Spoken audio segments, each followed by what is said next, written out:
So what I'm asking you to do right now is to reflect on which category do you belong. 3 different ways that people typically respond to this exercise and even to change.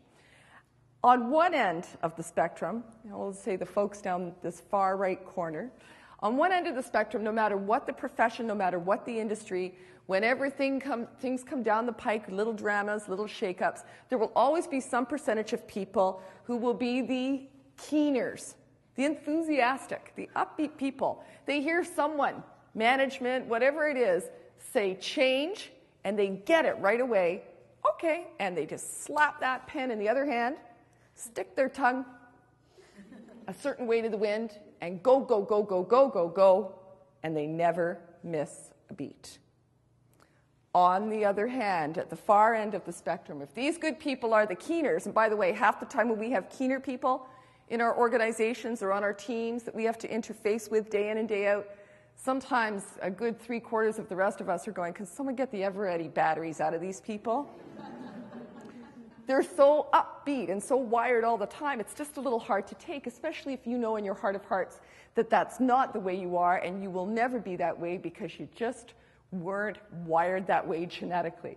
So at least we know that some people are the keeners, but there are other ways to be as well. The far other end of the spectrum, and this is just for illustrative purposes, I'm not really suggesting that the good folks down this corridor are this way, but if they're the keeners, then the polar opposites are the miserable, difficult, crusty crabbiolas. All right. And they're the people that you have to interface with. Now, it's just for illustrative purposes. I know you're not really like that, right? But these are the people that you have to interface with when they have the drama and the difficulties come down the pike, the change hands sort of moment. They go like this. I'm not going to do this. She can't make me do this. There's over 100 people in this room. She won't even notice if I don't participate, right? Just make me. Just try and see if you can inspire me to change or do it differently. But the vast majority of us are the middle people, the incubators. We need to think about it. We need to mull it over. We need to come together, which of course is one of the wonderful things about a conference, the coming together, the congregating, sharing information, hearing new information. We need to incubate about it.